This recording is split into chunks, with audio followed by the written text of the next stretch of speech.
Hello, how are you?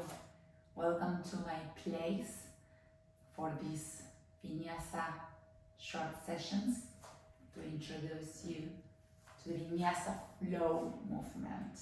So, just to make it short and sweet and clear, Vinyasa is the Sanskrit translation, and it means to place in certain way, which means that actually Vinyasa is a style of yoga that has different movements that flow one to the other together and are connected by breath. The most important thing about Vinyasa is the movement and the breath. Breath, movement, breath, movement. And once you start training on Vinyasa, it's going to come automatically to your head to breathe and to move, to breathe and to move. This is the beauty, and this brings so many benefits to the body, like getting more focus, aligning better, having more balance in our lives, helping our muscles to stretch and to strengthen as well, getting rid of unwanted toxins, not only from the body but also from our minds. There are numerous benefits that we can go through them in the different sessions, but this specific short, I would say, course is for those that have not practiced Vinyasa before and they wonder what it is, how to start. I know many times we go to a yoga class, we don't know, there's so many different types of yoga that we don't know what to expect. So it's important that whenever you go to a yoga class, if it doesn't say in the title when you're booking, that you ask what type of yoga it is, because it really depends on what you want. Maybe you want to go to a very quiet and stretching class, or maybe you want actually to get a good sweat but at the same time stretch and leave the room peaceful and with the feeling that your muscles worked a lot. So that's another type of yoga. In all yoga styles, we do work our body, but we work them in different ways. Although they have the same foundation, it's not the same. If you want to target, for example, relaxation, it's better that we go to a restorative class. But if we want to actually move our body a lot, burn some extra calories, and shape our muscles as well, maybe it's better that we choose an Ashtanga or some certain Hatha yoga classes or a Vinyasa class. Vinyasa is similar to Ashtanga. The difference is that Ashtanga has a set of series that need to be followed one after the other. That means that, for example, if I'm doing a movement, the next movement needs to be the movement that the series displayed. Vinyasa has the same foundation, but the beauty about it and why I like to teach Vinyasa is because we can be creative and we can do those series, but at the same time we can change and put things and remove things from the series, so we can play a bit more so it doesn't get as repetitive. Some people, they prefer repetitive movements, others they prefer to have some surprises. Of course, then the foundation and the sequences are similar, they follow the same order, but then we can throw some magic or pick poses that are different from class to class. Right, I don't want to bore you anymore with words, but it's important that you know about this whenever you choose a class and before we start. So this is a beginner, again, beginner sessions for Vinyasa, for those people that want to know a bit more about Vinyasa. So the first thing I wanted to show today and in this video, so we don't make it long, and as long as we progress with the other videos, you're going to learn different sequences, and hopefully then we're going to be able to do a full class. The most important, or which I think I prefer and the most I love of the classes, are the sun salutation, which are the base of a Vinyasa class. Of course, we will start the class with some warming movements in child's pose, in standing position, just trying to wake up our body, and that's what we would do at the beginning of the class. But I would like to focus today on the technique of sun salutations, which is what that comes after the warm-up. So, why? Why I would like to focus on this? Because you're going to go into a Vinyasa class, or you're going to do maybe the videos with me later, whenever they are ready and whenever you are ready, and maybe you won't be doing the pose correctly.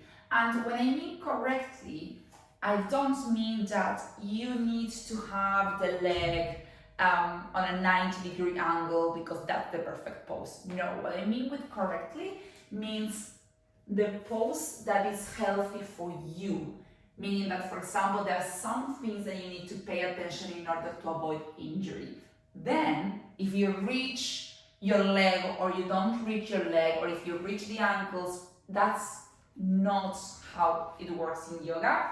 It works about acceptance. There is no perfect pose, but we do need to ensure that you do pay attention to certain things in your bodies as to avoid any injury. So you leave the class feeling much better than how you enter. So for me, it's really important, and I know maybe this video is a lot about talking, but you need to have this information before launching yourself and going to a class and then feeling sore after, right?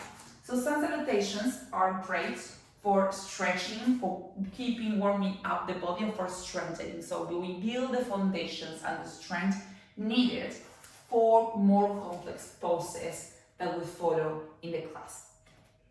We always start sun salutations, and I'm going to first show the pose looking to the camera, and then I'm just going to turn because we're going to jump. We're going to start with Tadasana, which is mountain pose. So in mountain pose, ideally we have our feet together and we start to engage on our body. So meaning one straight line from the ankles to the crown of our head. We should be completely straight line, just trying to engage our core, keeping the shoulders down, and really just trying to pull ourselves up and tall. And this is an important moment to introduce you to the Uddiyana, to the bandhas basically. We have 5 energy locks in our body, and that keeps that energy in our body and keep the warmth and the heat. So we got the Uddiyana bandha and the Mula bandha, which are both located in the core and in the pelvic floor muscles. So when we talk about engaging Uddiyana bandha and Mula bandha, it's all about trying to pull the navel into the spine very slightly and zipping up the pelvic floor muscles. Just trying to create a corset to protect your spine and to engage. The more you engage the core, the more strength you're going to have in your inner abdominals, in the transverse abdominals, so you are more capable to do more complex exercises without affecting the spine. We can go on how to engage the Uddiyana bandha and Mula bandha on another short video that I'm going as well to record, so it's you get a deeper understanding on how to do it. But the idea here again is that we are already tall, engaging our Uddiyana bandha and Mula bandha, and pressing the feet towards the earth. The bandha that are in the feet are called Pada bandha, and in the hands Asta bandha. So we start in mountain pose. We're going to inhale and bring the arms up to extend the mountain pose. And here it's very important that we actually really pull the arms up, just trying to keep the hands touching. So if you see me on the side, you can see I'm really in a straight line. I'm really pulling my hands up. Trying to really keep the core engaged so my ribcage does not disalign. We're going to inhale, and on the exhale, we're going to fall forward really slowly, one vertebra at a time to either the floor, so your fingers can touch the floor or not. It really depends on how flexible that day you are, and it's good if you can bend the knees. You're going to feel a much better release of your lumbar spine. So here it's important that you can either take the ankles or the calves with your hands and try to get closer as much as you can. Really feeling the stretch of the hamstrings. So this is an amazing pose to start stretching, but at the same time to engage our core. And don't worry, because now I'm explaining this slowly, but it will make sense. We're going to do a couple of all together later, but I just want you to understand how the pose is.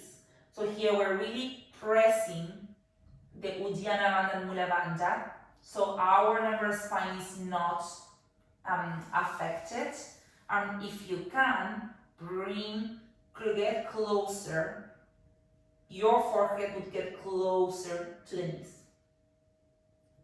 And here's the time where we can maybe start separating the feet to hip level distance, or we can actually already separate them when we go to forward fold. We split them a bit, or we can do it when we jump to plank, but I explain that later. So you can either have hip width distance apart here, the feet, or together, but here what we're going to do now is halfway lift. So meaning that you're going to engage your core to try to pull yourself up to a straight line. This is not easy. It looks easy, but you really need a lot of contraction in that Uddiyana Bandha and Mula Bandha, shoulders down, and trying to keep yourself so from the base of your spine to the crown of your head is like a straight line. Of course, it's never going to be perfect. Some people, some even teachers, they are more flexible, are more flexible, as other people are less flexible. So some people can actually come to a halfway lift by keeping the hands in the floor. I prefer to lift the hands off the floor, so I really have a lovely stretch there. And then you are going to place the hands down, and you're going to place both feet to extend them back to plank pose. So plank pose, there are variations of plank pose. So you don't have to start, if you are a beginner in plank pose, you can actually start with knees in the mat. The most important thing here is that you check that your hands are in line with your shoulders and that your hips are in line with your knees. In this case, we're actually in a plank, so the most important is wrists in line with your shoulders, because actually we are not in a 4-point position, we're in a plank or in a 3/4 position. So most important here, fingers completely spread. Try to place the weight in your knuckles and try to lift the palm so you avoid wrist pain. So when we are in this plank or in this position with the knees down, let's try to keep the shoulders open and the core engaged, and try to have a straight line in our body. And what I mean with that is that we shouldn't be falling down or completely up. We should really keep a straight line, really engaging all your muscles. This is it's a complex position because you are actually engaging all the muscles, but it's so good for your body. But we should avoid this if we have high blood pressure, because it's an isometric movement. But if we are in this plank position or on the knees, the next pose where you're going to actually exhale is you're going to bring yourself completely down to the floor. And when you bring yourself completely down, I want you to pay attention to your elbows, to be closer to your body, to avoid any injury. So try not to open. I know it's hard, but that's the strength we're talking about that we need to gain, is really elbows pulled in and coming down. So either we are in plank position, we come down, or with the knees in the floor. We're going to inhale for cobra, and this is the moment where we engage our core, we push ourselves up and lift the chest, really trying to engage the core. Really feeling the stretch and really just trying to pull the shoulders down and open. Great. So that's the cobra. And then on the exhale, when you're in this position, you're going to tuck the toes in. You're going to push your hands up to plank and then to downward facing dog. Downward facing dog. If you've never done it, it looks a bit complex. But actually, you're going to get used to it, and this is going to be your resting position, you will see. So, just trying to keep your elbows, roll your elbows to your face, and then trying to engage your Uddiyana Bandha and Mula Bandha, and trying to start to press your heels toward the mat. Even if you don't reach the mat, I don't reach the mat as you can see, but it's the feeling of the stretch of the hamstrings. And you should see myself as an inverted V on the side. So really pulling your hips up and back so your back stays like in a straight diagonal line. Pressing and opening the hands. Then you're going to look forward and step forward with your feet towards your hands. On the inhale, go straight to halfway lift. And exhale to forward fold.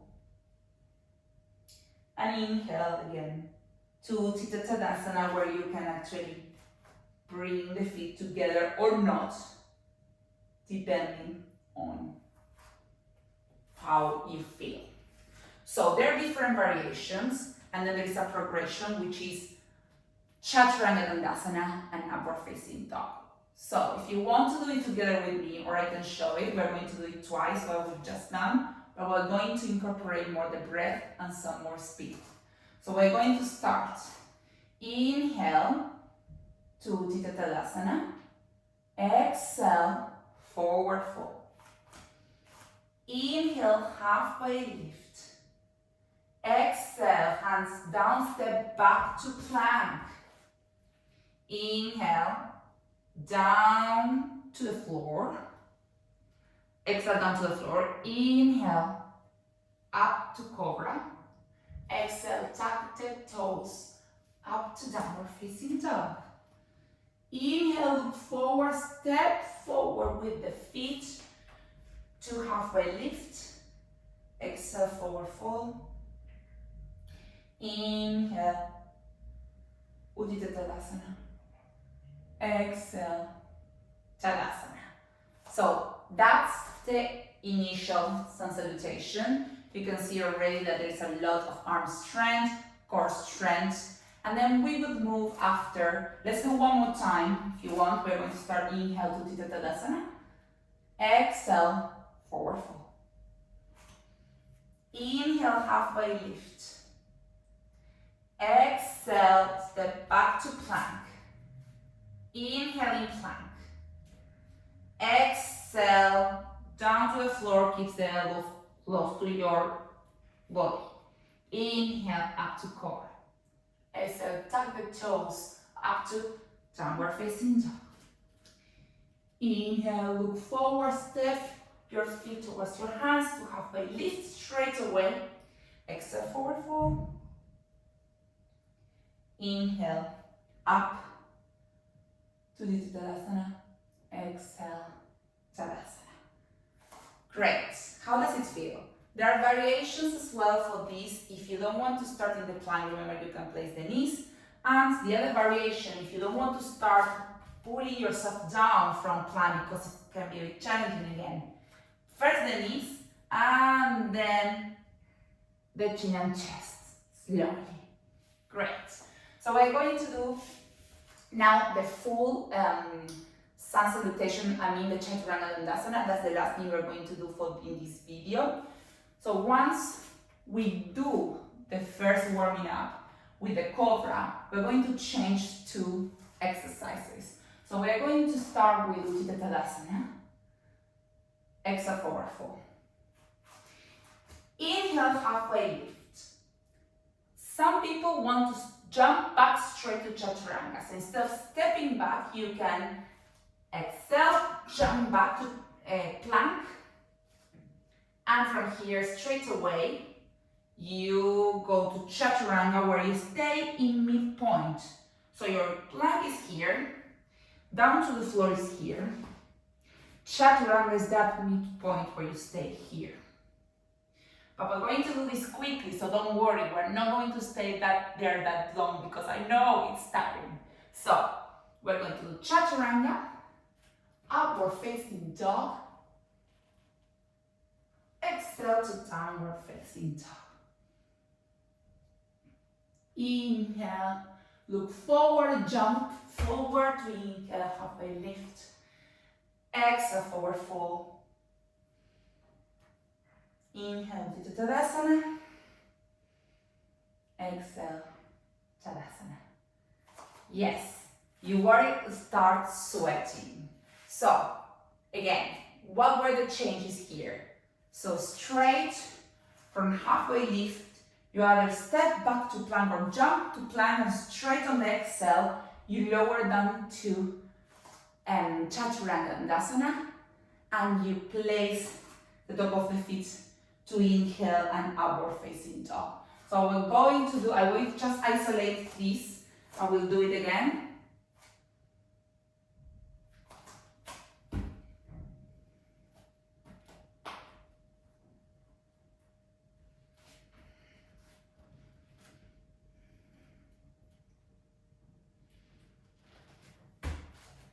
Right? So let's do it all together now. Inhale, Uttita Tadasana. Exhale, forward fold. Inhale, halfway lift. Exhale, jump back to Chaturanga. Inhale, upward facing dog. Exhale, downward facing dog. Inhale, look forward, jump, halfway lift. Exhale, forward fold. Inhale, Uttita Tadasana. Exhale, Tadasana. Great. So that's a full sun salutation. So that's only one set. We usually in a class we can do as many as we want. It depends on what you want to do. I promise that if your full class is only of sun salutations, you're going to have a great workout. But we start with some step backs that I will show when we do the full class. And then a couple of warm-up sun salutations without the Chaturanga Dandasana, just to warm up. And then we go and do some full sun salutations. Oh, I'm almost breathless only by doing two. It's a great workout, a great help for our muscles, but also for our mind. So this was just an introduction to sun salutation. I hope it was worth. And I know I may talk a lot, but I think it's very important that we've got enough training and techniques so we then don't go to the class and do things where we can actually hurt yourself.